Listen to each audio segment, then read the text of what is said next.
দর্শক, সিএসআর মুক্তবাক অনুষ্ঠানে আপনাদের সবাইকে স্বাগত জানাচ্ছি। শুরুতেই জানিয়ে দেব আজকের শিরোনামগুলো। অবশেষে স্বাস্থ্য অধিদপ্তরের মহাপরিচালক আবুল কালাম আজাদের পদত্যাগ, করোনাকালে দুর্নীতি, অনিয়ম ও ব্যর্থতার নানা অভিযোগ।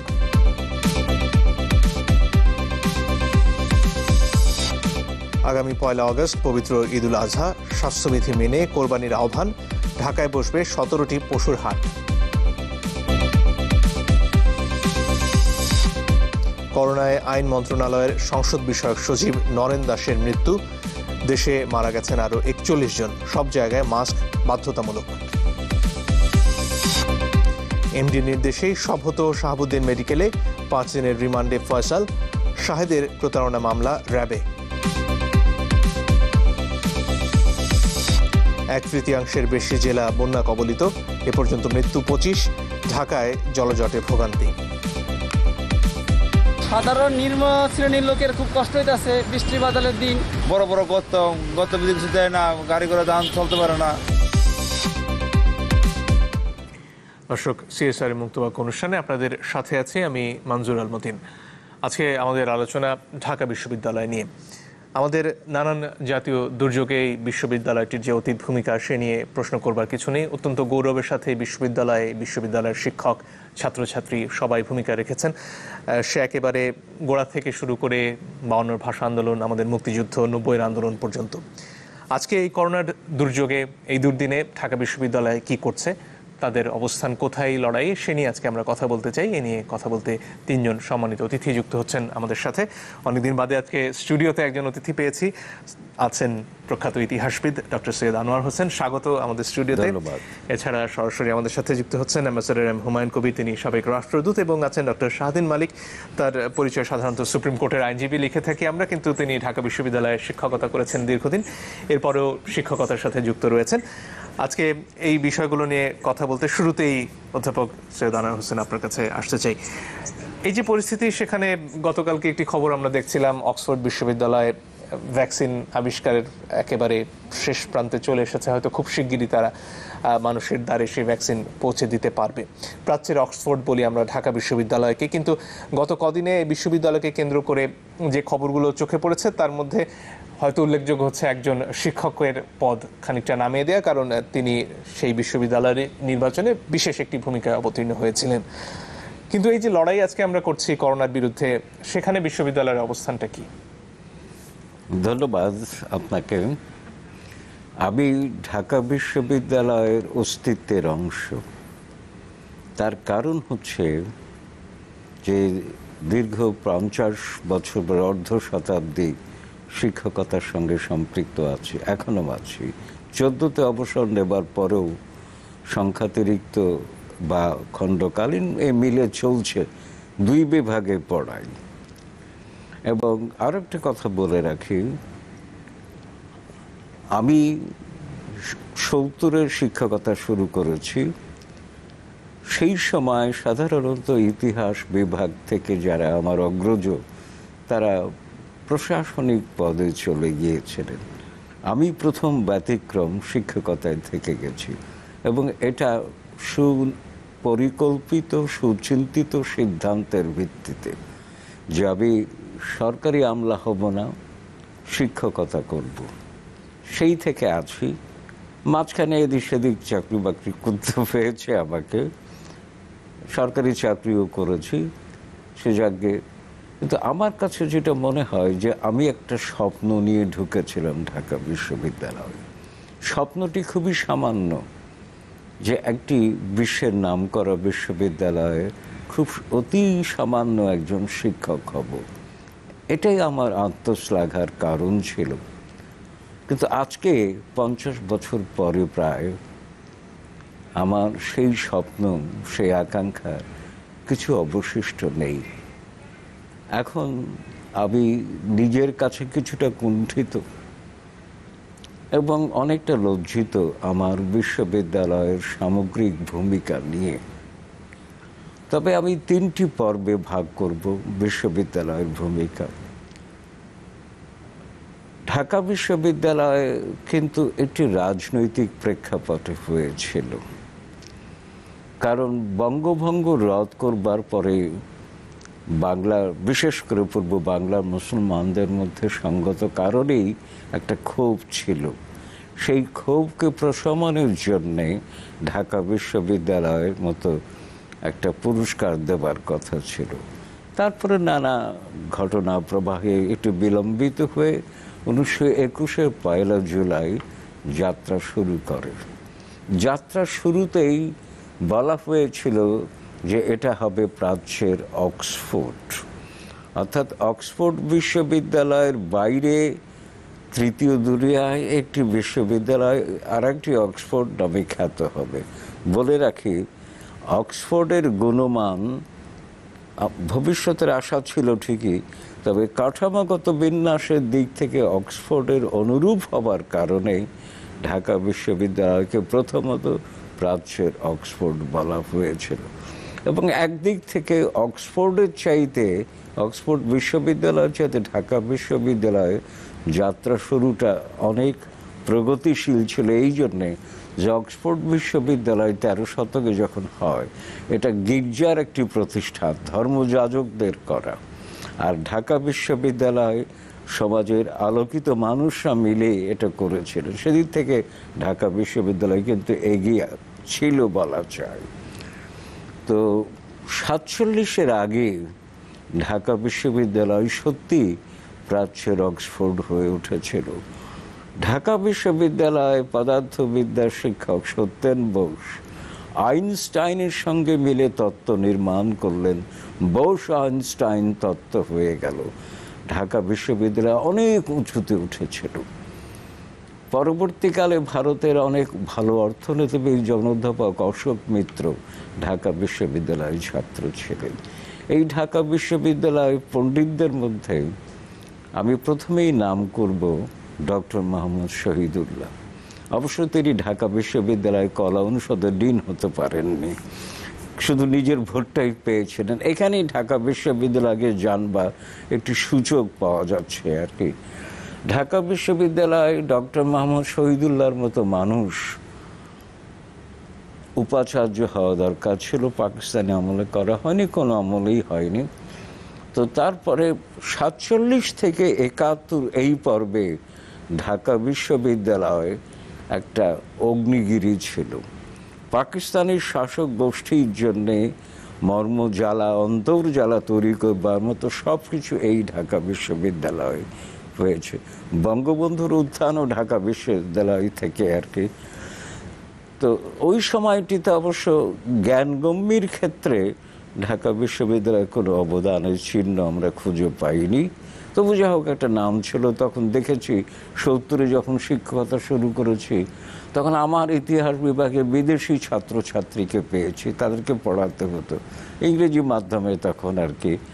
স্বাধীনতার পরে 72 থেকে আজ অবধি, বিশেষ করে 90 পরবর্তী সময়ে ঢাকা বিশ্ববিদ্যালয় ক্রমেই তার নিজের কক্ষ থেকে চ্যুত হয়ে যেতে শুরু করে এবং সাম্প্রতিককালে এটাকে যথার্থই ঢাকা বিশ্ববিদ্যালয় বলা যায়। এই অর্থে সব কিছু ঢাকা পড়েছে, অতীতের ঐতিহ্য গৌরব সব ঢাকা পড়েছে। তো এখন ঢাকা বিশ্ববিদ্যালয় পদবাচ্য কিনা তা নিয়ে আমি অত্যন্ত গভীরে, বুকের গভীরে রক্তক্ষরণ নিয়ে বলছি, তা নিয়ে প্রশ্ন উঠে যায় আর কি। তবে আমি এখানেই থেমে যেতে চাই, এর পরবর্তী পর্যায়ে বলতে চাই কেন এমনটা হলো। ফিরবো আপনার কাছে। তার আগে অ্যাম্বাসেডর হুমায়ুন কবির আপনার কাছে আসতে চাই। আপনিও শিক্ষকতা করেছেন এই বিশ্ববিদ্যালয়ে, সে কারণে একটা আবেগের যোগাযোগ থেকেই যায় স্বাভাবিকভাবে, প্রত্যাশাও সেই সাথে বোধহয় চলে আসে। হতাশ হচ্ছেন আপনি আজকে ঢাকা বিশ্ববিদ্যালয়ের অবস্থানের ব্যাপারে এবং তাদের ভূমিকার ব্যাপারে? আশাহত হচ্ছি, এটা বলা যায়। কারণ হলো যে ambassador doctor Syed Anwar Hossain sir যে কথাটা বললেন, যে ঢাকা বিশ্ববিদ্যালয়ে আমি 70 দশকের শেষাশেষি শিক্ষকতায় জয়েন করি এবং তখন থেকে 80 দশকের প্রথম 81 সালের জানুয়ারি মাসে আমি ঢাকা বিশ্ববিদ্যালয়ে ছেড়ে যাই। তখনও কিন্তু ঢাকা বিশ্ববিদ্যালয়ে বাইরের পৃথিবী থেকে ছাত্রছাত্রী গবেষক, শিক্ষককে আমরা আসতে দেখি। স্যার যেমনটা বলছিলেন, আমার ক্লাসেও আমি সেই ইরান থেকে শুরু করে আপনি এদিকে ইন্দোনেশিয়া পর্যন্ত বিভিন্ন দেশের ছাত্রছাত্রীদেরকে আমি পেয়েছি ঢাকা বিশ্ববিদ্যালয়ে পড়াশোনা। সেই সাথে সাথে আমরা ঢাকা বিশ্ববিদ্যালয়ে চীনা ছাত্রছাত্রীদেরকে গবেষণা বা বাংলা শিখবার জন্য তাদেরকে এখানে পেয়েছি। অনেক শিক্ষক ছিলেন যারাও বাইরে থেকে এসে এখানে খণ্ডকালীন শিক্ষকতা বলেন, গবেষণা বলেন, এই কাজগুলো করছে। এবং তখন এই যে এখন যেটা তখনও ছিল, এখনো আছে, ইন্টারন্যাশনাল হোস্টেল বলে যেটাকে আমরা বলি, এই হোস্টেলে কিন্তু আমাদের বাংলাদেশি কেউ থাকতেন, শিক্ষকরা হয়তো কয়েকজন থাকতেন, বেশিরভাগই বিদেশি শিক্ষক বা ছাত্রছাত্রী থাকতেন। সেটা আমি বলছি যে আমরা ধরেন যখন আমরা শিক্ষকতা করেছি 70 দশকেও কিন্তু এই বিশ্ববিদ্যালয়ের একটা আকর্ষণ আমরা পেয়েছি। এখন যখন ঢাকা বিশ্ববিদ্যালয়ে দেখি তখন মনে হয় যে সেই সময়টার তুলনায় এখনকার সময়টা যেন বড়ই বেশি অপরিচিত। এবং আপনি অক্সফোর্ড বিশ্ববিদ্যালয়ে এই যে করোনার বিরুদ্ধে ভ্যাকসিন আবিষ্কারের কথাটা আসছে, মূল সারা বিশ্বব্যাপী যেটা আলোচিত বিষয় সেটা উল্লেখ করেছে। আমি গত 2-3 দিন ধরে দেখছিলাম যে এই করোনা বিরোধী গবেষণা পৃথিবীতে শুধুমাত্র রাশিয়া ছাড়া অন্যান্য দেশগুলিতে প্রায় সবগুলো দেশেই বিশ্ববিদ্যালয় কেন্দ্রিক গবেষণাটাই। অ্যাম্বাসেডর কবির, একটু ক্ষমা করবেন, আপনার শব্দটা শুনতে খানিকটা অসুবিধা হচ্ছে। আপনার কাছে আবার ফিরে আসি। টেলিফোনে হয়তো আমরা এর পাশাপাশি আপনাকে কাছ থেকে শব্দ নেওয়ার চেষ্টা করবো। এই ফাঁকে আমরা ডক্টর শাহদিন মালিকের কাছে আসতে চাই।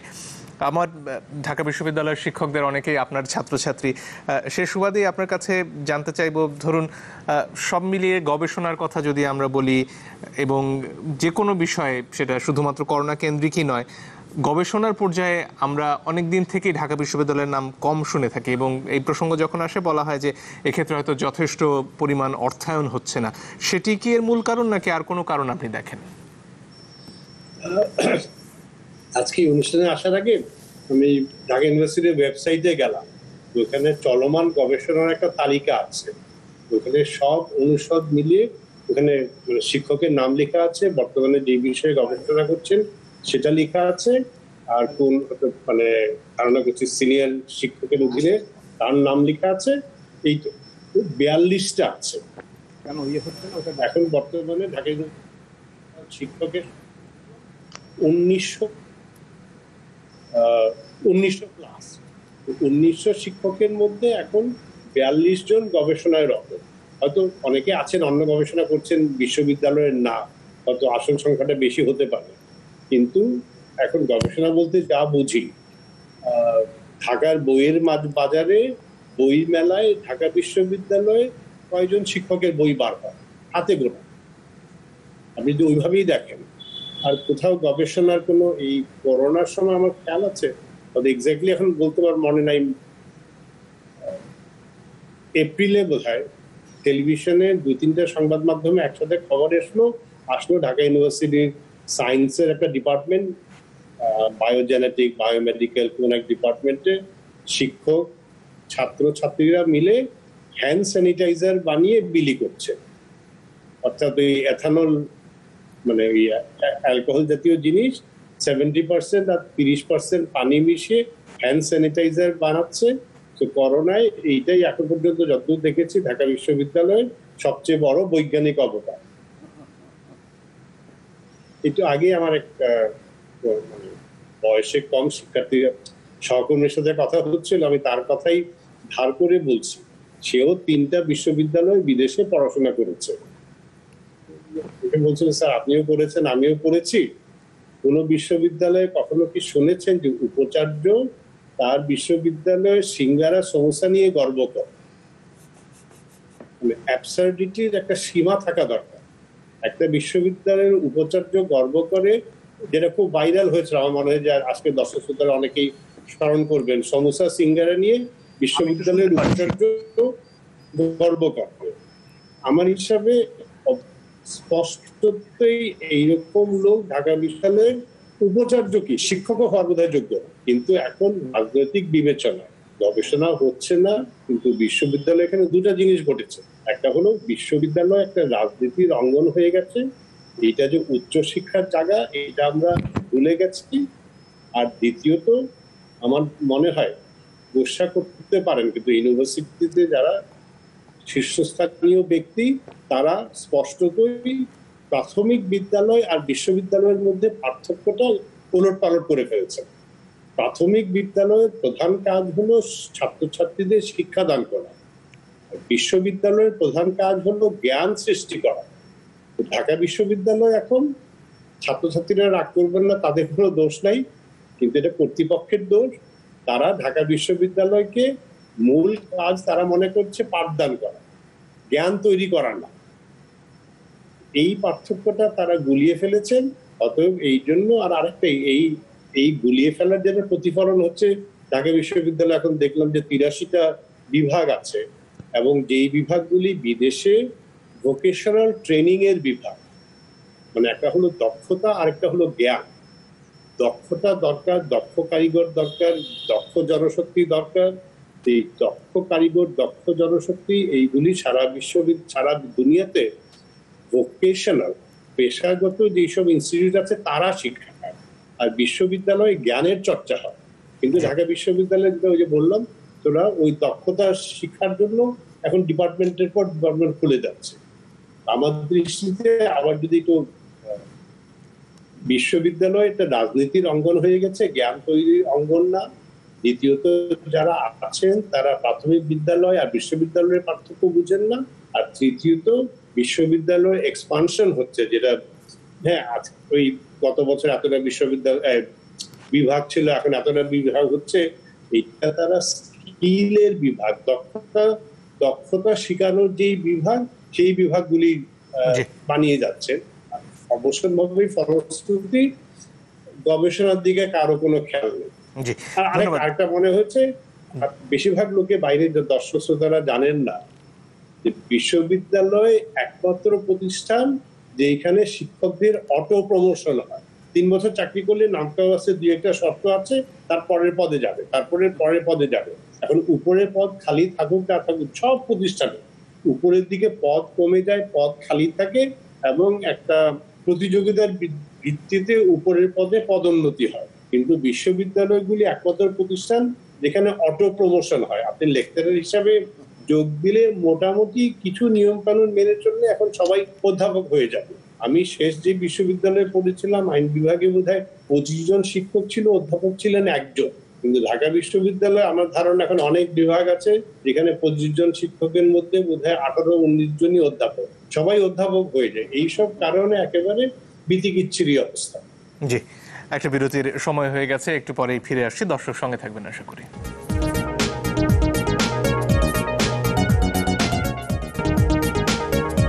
দর্শক, আপনারা দেখছেন সিএসআর মুক্তবাক। আমরা ফিরে যাব অ্যাম্বাসেডর হুমায়ুন কবিরের কাছে। ক্ষমা করবেন, এর আগে আমাদের একটু যান্ত্রিক ত্রুটি হচ্ছিল। যে প্রসঙ্গে ছিলেন ফিরে আসতে পারেন। ধন্যবাদ। আসলে ঢাকা বিশ্ববিদ্যালয়ের যে ঐতিহ্য আর যুগ অনুযায়ী ঢাকা বিশ্ববিদ্যালয়ের যেটুকু অবদান, সেটুকু কিন্তু এখন অনেক ব্যস্ত হচ্ছে।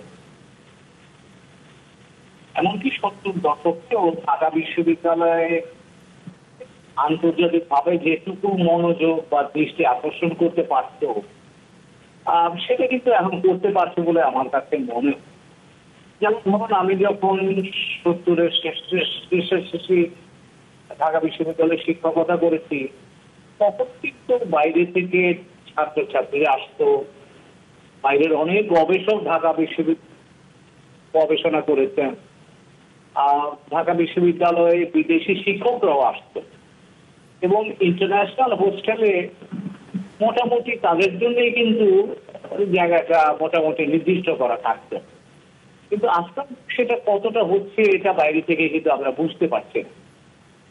এখন ধরেন যদি প্রশ্ন করেন যে এগুলো কেন হচ্ছে, বা ঢাকা বিশ্ববিদ্যালয়ের কাছে আমরা যেভাবে প্রত্যাশাটা রাখছি সেই প্রত্যাশার জায়গাটায় কেন আমরা পুষতে পারছি না, আমি কয়েকটা বিষয়ের প্রতি দৃষ্টি আকর্ষণ করতে চাই। প্রথমে যেটা বলবো যে বাংলাদেশ হওয়ার পরে কিছু করা থাকতো, কিন্তু আজকে সেটা কতটা হচ্ছে এটা বাইরে থেকে কিন্তু আমরা বুঝতে পারছি না। এখন ধরেন যদি প্রশ্ন করেন যে এগুলো কেন হচ্ছে, বা ঢাকা বিশ্ববিদ্যালয়ের কাছে আমরা যেভাবে প্রত্যাশাটা রাখছি সেই প্রত্যাশার জায়গাটায় কেন আমরা পুষতে পারছি না, আমি কয়েকটা বিষয়ের প্রতি দৃষ্টি আকর্ষণ করতে চাই। প্রথমে যেটা বলবো যে বাংলাদেশ হওয়ার পরে শিক্ষার ব্যাপারে আমরা সামাজিক ভাবে বোধ হয় আমাদের মূল্যবোধ এবং মনোযোগের একটা বড় পরিবর্তন হয়েছে, এবং শিক্ষা যে জীবনের প্রধান উপাদান এবং শক্তির আধার, এই বিষয়টা থেকে মনে হয় আমরা সরে গিয়ে আমরা মনে হয় অনেক বৈষয়িক বিষয়ের প্রতি মনোযোগ রেখেছি, এবং ফলে যেটা হয়েছে যে একজন শিক্ষক, একটা শিক্ষা প্রতিষ্ঠান, শিক্ষার্থীরা সামাজিকভাবে তাদের যে অবস্থা এবং তাদের যে কাজ ও তাদের কাছে সমাজের প্রত্যাশিত যে অবস্থানটা, সেটা কিন্তু আমরা ধরে রাখতে পেরেছি বলে আমার কাছে মনে হয়। দ্বিতীয় যেটা হয়েছে, ধরেন আমরা 1973 সালে ঢাকা বিশ্ববিদ্যালয়ের অর্ডিন্যান্স, এই অর্ডিন্যান্সটা কিন্তু অনেক দিনের গণতান্ত্রিক সংগ্রামের ফসল, কিন্তু এই অর্ডিন্যান্সটা চালু হওয়ার পরে যেটা দেখা গেল যে আমরা অনেক বেশি পদ কেন্দ্রিক হয়ে পড়ল, এবং সেই ক্ষেত্রে জ্ঞান চর্চা, বা যেটা একটু আগে ডক্টর শাহদিন মালিক বললেন, বিশ্ববিদ্যালয়ের প্রধান কাজ হচ্ছে জ্ঞান তৈরি করা এবং সেটাকে ছড়িয়ে দেয়া। এই বিষয়টার প্রতি সম্ভবত আমরা আমাদের মনোযোগটা হারিয়েছি, এবং এখন যে অবস্থাটা দাঁড়িয়েছে সেখানে আমরা মনে হয় যে অনেক বেশি পদ কেন্দ্রিক গবেষণা বা শিক্ষার উন্নতি তার চাইছে। জি, ধন্যবাদ। ফিরবো আপনার কাছে আবারও। একটু ডক্টর স্বাধীন মালিকের কাছ থেকে ঘুরে আসতে চাই। ঢাকা বিশ্ববিদ্যালয়ের পাশাপাশি যদি জাহাঙ্গীরনগর বিশ্ববিদ্যালয়ের কথা বলি, সেখানে প্রচুর বিনিয়োগ করে দুটো ল্যাবরেটরি তৈরি করা হয়েছিল, যথেষ্ট আধুনিক, এবং করোনার সময় যে ধরনের গবেষণার প্রয়োজন সে সক্ষমতা তাদের ছিল, কিন্তু সেগুলো তো সেভাবে কাজে লাগলো না। তাহলে আমাদের পাবলিক বিশ্ববিদ্যালয়গুলো যদি এই ধরনের সংকটেও আমাদের পাশে এসে সেভাবে না দাঁড়াতে পারে, সেগুলো তাহলে করছেটা কি? হ্যাঁ, অবশ্যই এই প্রশ্নটা তো অবশ্যই উঠছে।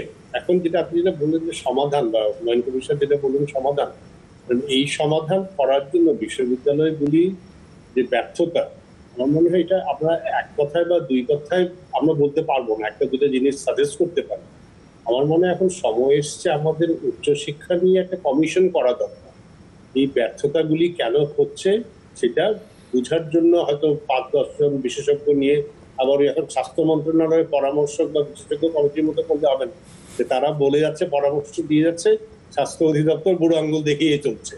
সত্যিকার অর্থে মানে এটা এই অর্থে আরো জরুরি যে বিশ্বে শিক্ষার মান, বিশ্ববিদ্যালয়ের শিক্ষার মান নিচের দিকে গেছে আর দেশটার উন্নতি করে উপরের দিকে গেছে, এরকম উদাহরণ গত 50-70 বছরে বিশ্বে কোথাও নাই। আমরা যদি মনে করি যে আমরা ব্যতিক্রম হবো, যে আমাদের বিশ্ববিদ্যালয়ের মান নিচের নামবে আর আমাদের দেশের শনৈ শনৈ উন্নতি হবে, তাহলে আমরা বোকার স্বর্গে বাস করছি। দেশের উন্নতি করতে হলে আগে বিশ্ববিদ্যালয়গুলি উন্নতি করতে হবে। এই সিম্পল জিনিসটি বোধহয় আমরা বুঝতে পারছি না, এবং কমিশনের মাধ্যমে হতে হবে যে অনেকে মিলিয়ে আলাপ আলোচনা করে একটা 6 মাস 8 মাসের বিশ্ববিদ্যালয় স্যার জানবেন যে 1912 সালে যিনি বলছিলেন যে নেথান কমিটি হয়েছিল ঢাকা বিশ্ববিদ্যালয়ে স্থাপন করতে হলে, নেথান কমিটি হয়ে 13 সদস্যের কি হবে কিভাবে হবে তারা 1 বছর পরে রিপোর্ট দিয়েছিল, এবং পরে প্রথম বিশ্বযুদ্ধের কারণে ইউনিভার্সিটিটা দেরি হয়েছিল, 1921 সালে হয়েছিল।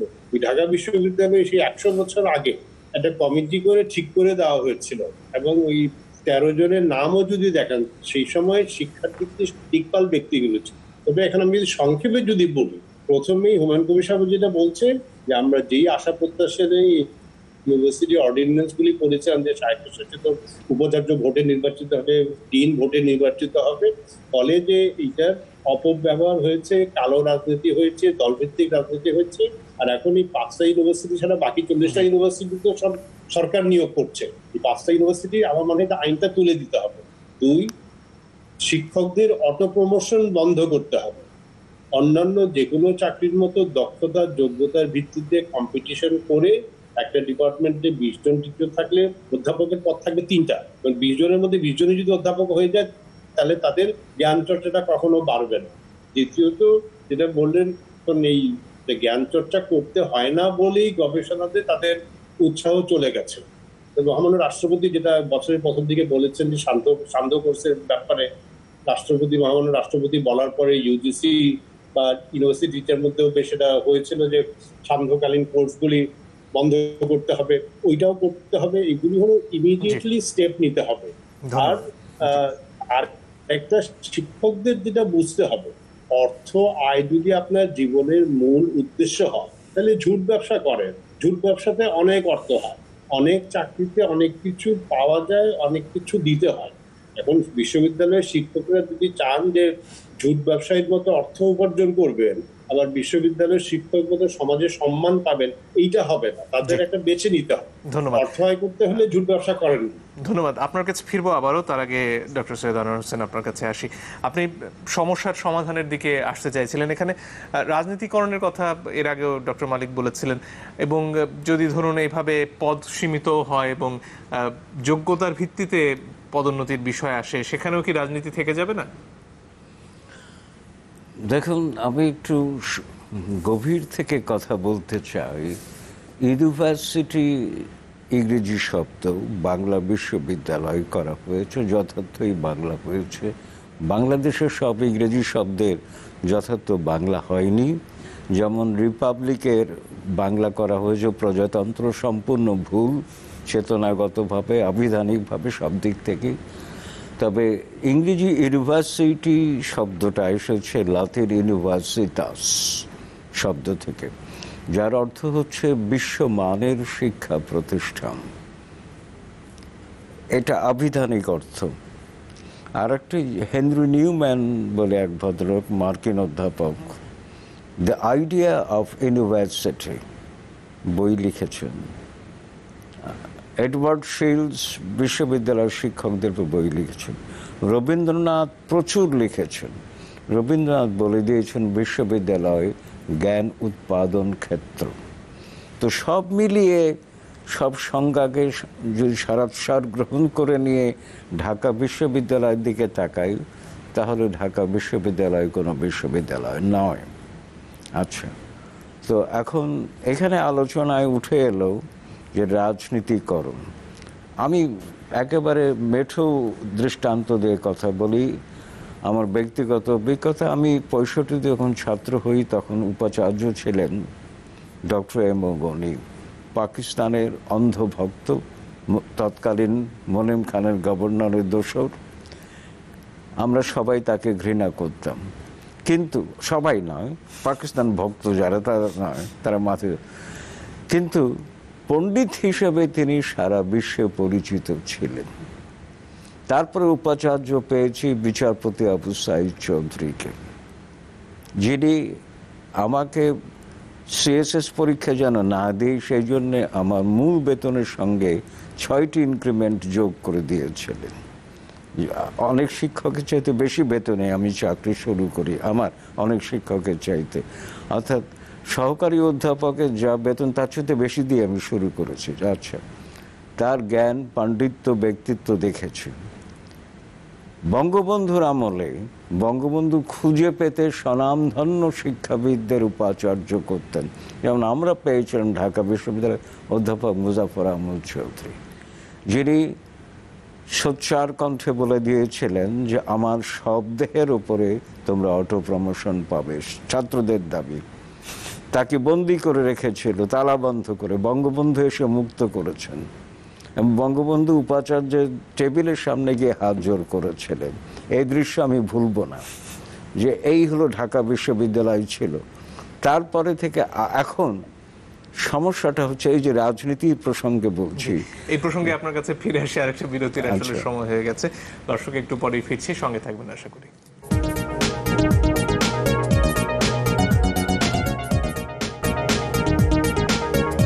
দর্শক, আপনারা দেখছেন সিএসআই মুক্তবাক। আমরা ছিলাম ডক্টর সৈয়দ আনোয়ার হোসেনের কাছে। আপনি ফিরে আসতে পারেন যে প্রসঙ্গে ছিলেন।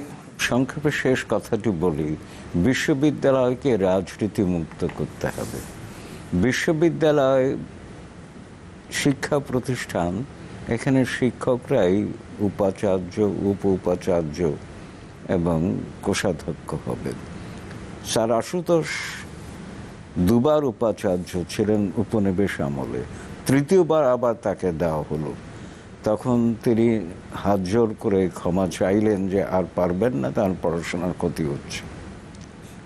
তখন সরকার তাকে বলল, আপনার সমকক্ষ বা আপনার চেয়ে উন্নত কাউকে আপনি মনোনয়ন দিন, আমরা দিয়ে দেবো, আপনাকে মুক্তি দেব। তিনি 3 জনের নাম পাঠালেন, কেউ তার সমকক্ষ নয়, আবার তাকে করা হলো।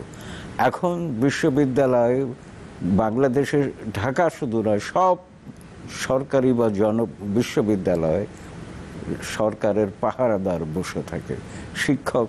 শিক্ষকতা করলেই শিক্ষক হয় না, শিক্ষকের গুণাবলী অর্জন করতে হয়। 1, 2 এই যে অটো প্রমোশনের কথা বলা হলো, একই ভিত্তিতে, একই কারণে, একই যুক্তিতে দারোয়ান পিয়নদেরও প্রমোশন হতে পারে। এটা অবিলম্বে বন্ধ করতে হবে, অবিলম্বে বন্ধ করতে হবে আর কি। আর সবচেয়ে বড় কথা হচ্ছে যে বিশ্ববিদ্যালয় কিভাবে গড়ে ওঠে, শিক্ষক, শিক্ষার্থী এবং প্রশাসনিক সব দিক থেকে এই সম্পর্কে ধারণা সম্পন্ন ব্যক্তি যদি বিশ্ববিদ্যালয় প্রশাসনে না আসেন, বিশ্ববিদ্যালয় রসতলে যাবে এবং গিয়েছে বটে। সরকারকে ভাবতে হবে বিশ্ববিদ্যালয় কি, এটা ভাবার জন্য একজন শিক্ষিত শিক্ষামন্ত্রী দরকার। সম্মানিত অনেক ব্যক্তি শিক্ষামন্ত্রী হয়েছেন বা আছেন, কিন্তু তারা রবীন্দ্রনাথের ভাষায় শিক্ষিত বলতে যা বোঝায় তা নন। শিক্ষা দর্শন বুঝতে হবে। এবং এই দিক থেকে একমাত্র অধ্যাপক আবুল ফজলই ছিলেন বাংলাদেশের একমাত্র যথার্থ শিক্ষামন্ত্রী। বেশি দিন টিকতে পারেননি তিনি আর কি। তো সেই জন্যে বিশ্ববিদ্যালয়, আর ওই যে বিশ্ববিদ্যালয় একটা শিক্ষা কমিশন গঠন করা দরকার। এটা আমি একমত যে বিশ্ববিদ্যালয় সমস্যাটা কি, কিন্তু কোনো সরকার এটা করবে না। কারণ বিশ্ববিদ্যালয়গুলো সরকার নিজেদের একটা ক্ষেত্র হিসেবে বিবেচনা করে, নিজেদের দলীয় সংগঠন, ছাত্র সংগঠনকে রাখে ওখানে। আওয়ামী লীগ থাকলে ছাত্রলীগ, বিএনপি থাকলে ছাত্র দল, এটা কোনো কথা না। ধন্যবাদ। অ্যাম্বাসেডর হুমায়ুন কবির, আর যদি কিছু যোগ করার থাকে। আমি ডক্টর স্বাধীন মানিকের একটা কথাকে ধরে এগিয়ে যেতে চাই। তিনি কথাটা বললেন যে পৃথিবীর যে দেশগুলোই উন্নতির দিকে এগিয়ে যাচ্ছে, সেই দেশগুলো কিন্তু সবগুলোই শক্তিশালী শিক্ষার উপর ভিত্তি করেই এগোচ্ছে, জ্ঞান বিজ্ঞান চর্চার উপরেই কিন্তু এগোচ্ছে। কাজে আমরা যদি বাংলাদেশটাকে উন্নয়নশীল বা উন্নত দেশ হিসেবে দেখতে চাই, তাহলে এই কথা বলার অপেক্ষা রাখে না যে শিক্ষা ব্যবস্থাটাকে এই আমাদের ডেস্টিনেশন বা আমরা যে লক্ষ্য সামনে রেখেছি সেই লক্ষ্যকে পৌঁছানোর জন্য সহায়ক হতে হবে। তা যদি না হয়, তাইলে শুধু কাঠামো গড়ে আমরা উন্নত দেশ হতে পারবো, এটা মনে করা মনে হয় বাতুলতা। দ্বিতীয় যে জায়গাটা বলবো সেটা হচ্ছে যে প্রফেসর সৈয়দ আনোয়ার হোসেন স্যার যেটা বললেন যে বিশ্বমানের শিক্ষা প্রতিষ্ঠান, যদি বিশ্বমানের শিক্ষা প্রতিষ্ঠান হিসাবে যদি ঢাকা বিশ্ববিদ্যালয়কে এগিয়ে যেতে হয়, জি, তাহলে বিভিন্ন বিশ্ববিদ্যালয় যেগুলো আছে বাইরের পৃথিবীতে, তাদের সাথে তাদের যোগাযোগ বাড়াতে হবে, এক্সচেঞ্জ বাড়াতে হবে, এবং ঢাকা বিশ্ববিদ্যালয়কে আরো অনেক বেশি ওপেন বা খোলামেলা হতে বলে আমি মনে করি। ধন্যবাদ। ডক্টর শাহদ্দিন মালিক। আনোয়ার স্যার কথাগুলি তো বলেই দিয়েছে, মানে যে আমরা সবাই একমত মোটামুটি। আর হয়তো আমি তার সাথে একটু যোগ করব যে এখন যেমন আমাদের স্বাস্থ্য খাতে আমরা দেখতে পাচ্ছি যেভাবে চলেছে তার ফল কি, আজকালকার মানে মানুষ হাসপাতালে যেতে চায়। এর থেকে চরম একটা জায়গায় তো একটা দেশের একটা প্রতিষ্ঠান আসতে পারে না। আমার আশঙ্কা যে বিশ্ববিদ্যালয়গুলিও একই অবস্থা হচ্ছে, কোনো একটা দিন কিছু একটা হবে, পুরো জিনিসটা ধসে পড়বে। অতএব সরকার যদি দেশের আসলেই ভালো করতে চান, স্বাস্থ্য ব্যবস্থা যেমন একটু খেয়াল করা শুরু হয়েছে, ধসে পড়ার আগে বিশ্ববিদ্যালয়গুলি নজর দেওয়া উচিত, কমিশন করে। এটা তো মানে হয়ে গেছে, এখন যাতে ধুম করে ভেঙে না পড়ে তার আগে এটা কমিশন করে এটা কি করতে হবে। আমার এটা খুব কঠিন কাজ না, দুনিয়ার সব দেশে বিশ্ববিদ্যালয় আছে, মোটামুটি সবারই একটা ধারণা আছে কি করলে কি করা যায়, এটা সার্বিকভাবে করে ওই পথেই আগাতে হবে। জি, অসংখ্য ধন্যবাদ আপনাদের তিনজনকেই। দর্শক ধন্যবাদ আপনাদেরকেও যারা আমাদের সাথে ছিলেন। বিদায় নিচ্ছি আজকের মতো।